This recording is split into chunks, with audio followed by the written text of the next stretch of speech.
Welcome to Design, Material and Meaning, the podcast that explores the unique era of design, fascinating materials and the senses that elevate them. My name is Claire Kinelato, industrial and luxury product designer and creative director based in Corsica.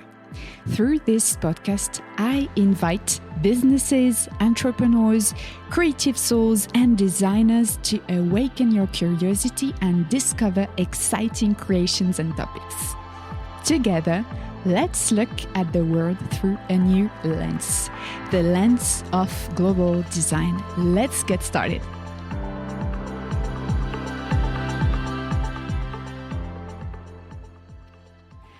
Rough, golden, raw, velvety, alive. It's been with us for thousands of years and it still amazes us today.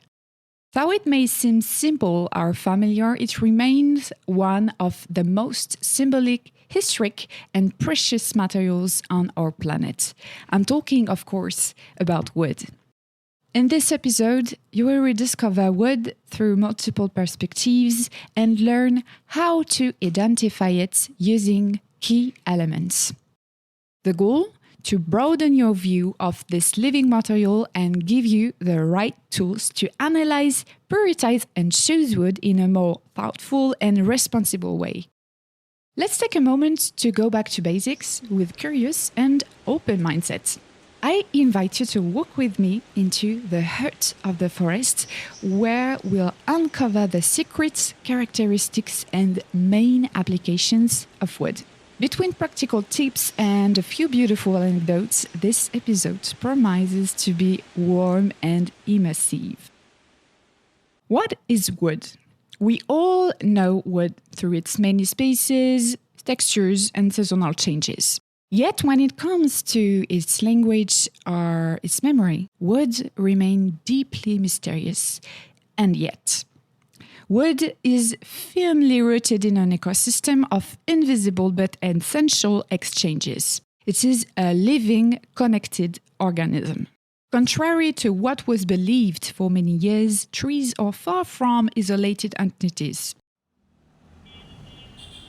I still remember, back in 2017, leaving La Fourche metro station in Paris and coming across the poster for the book by forest engineer Peter Vollenbeen, Das geheime Leben der Bäume, The Hidden Life of Trees, a remarkable body of research revealing that trees communicate with one another through sense, electrical signals, and underground fungal networks. When you think about it, the Tree of Souls from the movie Avatar suddenly feel far less imaginary, especially when you learn that the relationship it portrays has a real name, dendrolatry. Derived from ancient Greek, dendrolatry is an ancestral reverence of trees. It invites us to honor them as elders, protectors, and guides of the natural world. If you believe that the connection between trees ends with their death, think again.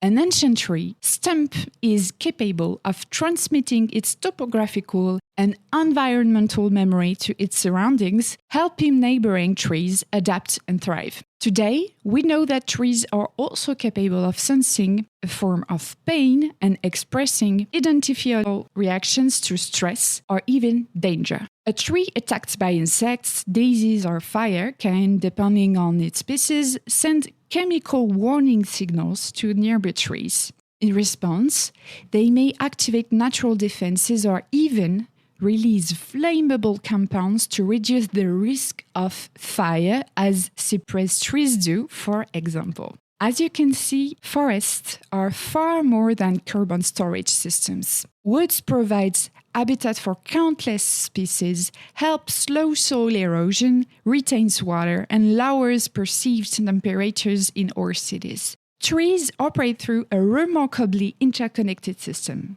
We now know with certainty that oldest trees warn younger ones of solar eclipse, nourish them throughout life, and even after death by sending sugar through mycorrhizal fungal networks. This is a true system of social relationship, collective intelligence, and community influence. Avatar really isn't that far off, I promise. By sharing all this with you, I want to emphasize one thing. Believing that wood only reveals its value once it is cut is a mistake. While alive, it already acts as a precious ally. Before becoming a material to shape, wood is an organism that supports our territories, our cities, and our planet. This often overlooked dimension is what I want to bring back to the center of our attention. Through Lungs on Earth, trees retain an indelible memory of their history and environment, even once transformed into timber.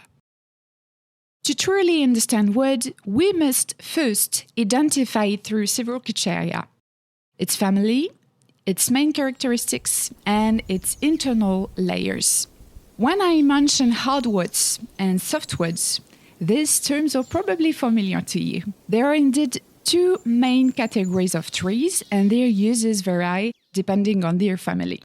Hardwoods have broad leaves with visible veins. Most are deciduous, shading their leaves in winter to conserve energy. They often take over 20 years to reach maturity.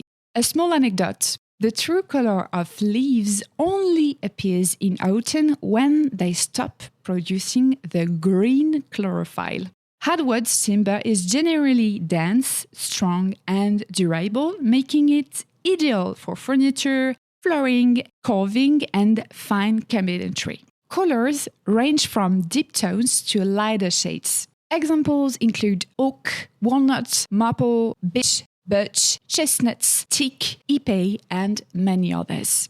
Softwoods, on the other hand, produce resin, which helps protect them during winter. Most are evergreen and beer cone-shaped fruits, hence the name conifer. They reach maturity much faster, between 1 and 3 years. They are usually lighter, softer, easier to work with, widely available, and therefore more affordable. Softwoods are widely used in construction and joinery, such as structural frames, cladding, flooring, molding, and furniture. They are generally light in color but less resistant to moisture, which often requires protective treatment. Example includes forest cypress, cedar, spruce, pine, larch, and sequoia. Plant species that produce wood are called woody plants. Lignin and cellulose are the two most abundant biopolymers on Earth, representing nearly 70% of global biomass. Each wood species has its own defining traits, which can be summarized in 5 points: color, brain, density, sense, and hygroscopic behavior. Wood color varies greatly depending on species treatment and geographic origins. For example, oak may appear light in Europe, but take on pinkish hues in North America. Grain refers to the visual and tactile impressions of wood when cut.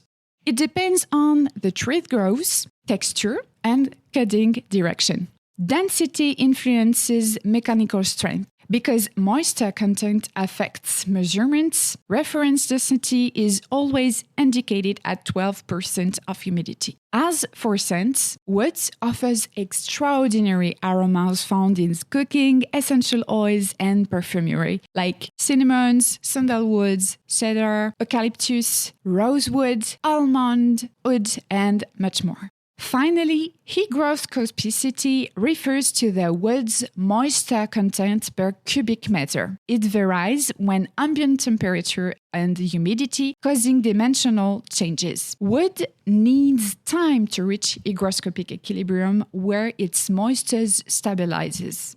To complete this understanding, let's break wood down into 3 main layers: the bark, the young wood, and the hardwood. The bark protects the trees from external aggression and is composed of several layers. From the outside in yard, the outer bark contains antiseptic tannins and pores that allow respiration. This is where cork is harvested from cork oats. Next, count the phloem, the living layer through which proceeds sap circulates. It is produced by the cambium, the third layer, which is vital to the tree growth. After the bark, we reach the sapwood, the lighter, younger wood visible on a cut trunk. It transports raw sap but is too soft and biologically vulnerable to be used. The usable part of the wood is the hurtwood, also called mature wood. Older and denser, it ensures the tree's mechanical strength and is used in construction and craftsmanship. I once brought carrots and a cutting board to class to help my students understand wood grain and cutting directions. Why carrots, would you tell me? Because they cut more easily than wood and clearly show a darker core, much like hardwood and sapwood. Next time you slice a carrot, take a closer look, you'll spot the resemblance. And of course, who hasn't tried to determine a tree's age by counting its growth rings? These rings record climate conditions and with lighter rings from spring growth and darker ones from summer. So how do we choose wood in a sustainable and responsible way? It's a question that felt essential for this podcast, and I'm going to try to answer it in broad terms. To begin with, it will be impossible not to mention the famous 5 wood use classes. I don't know if you heard about them before, but they are always valuable to understand because they determine the right applications depending on the risk of exposure to moisture. If I'm going to describe these use classes just after, I want you to know that in other countries such as the United States or Australia, the terminology differs. However, the logic is very similar and always based on exposure to moisture and environmental risk. Each class defines a level of resistance and protection either through natural durability or through treatments such as process-treated wood or thermally modified wood. One important note here, the natural durability of a wood species only concerns the hardwood, also called the duramen. Class 1. Class 1 corresponds to dry wood for interior applications with a moisture content always below at 20%. These woods are used for interior joinery or for areas that remain protected from humidity. Class 2. Class 2 includes dry wood that can occasionally come into contact with moisture levels above 20%, such as timber frames or roof structures. Class 3. Class 3 applies to wood that can be regularly exposed to moisture even above 20%, but without direct contact with the ground and without standing water. You will often see many vertical exterior elements in Class 3. These woods are widely used for construction parts or for exterior joinery such as cladding. Their durability generally ranges between 15 and 25 years on average. In this class, you can find oak, chestnuts, Douglas, spruce, and many others. Class 4. Class 4 moves to woods that can be in permanent contact with fresh water because it is more stable and also rot resistant. Some species are naturally class 4, and these are often tropical woods such as marabou or cabreva. Others become class 4 thanks to treatments such as Scotch pine or ashwood using thermal modification. Their lifespan is around 25 years. And finally, class 5. Class 5 includes species that can be in permanent contact with salt water. These woods are extremely durable. Here again, you will find many tropical woods such as itoba, paddock, teak, or ipe. No surprise that these woods are common in marine environments, including yachts. Here, we are talking about several decades of durability. While some tropical woods are popular for their longevity and their colors, like teak or ipe, their impact is very often disastrous for our planet. Illegal trafficking, deforestation of the Amazon, poor forest management, and biodiversity loss. We have a responsibility to find alternatives and to select woods as close as possible to our own territories. Among the main suppliers of exotic woods in Europe, you will find Africa, Asia, and South America. In 2010, according to WWF, France was the sixth largest importer of exotic wood in Europe, with 23% of illegal imports. Today, only 12% of the world's forests dedicated to timber production are certified. Species such as black locust, robinia, or chestnut offer excellent performance and avoid the needs for exotic woods. There is also a wide range of natural solutions to alter the color of wood if the initial shade doesn't match to your project. Walnut husk stain, fruit juice, coffee, turmeric, minerals. The results can be incredible.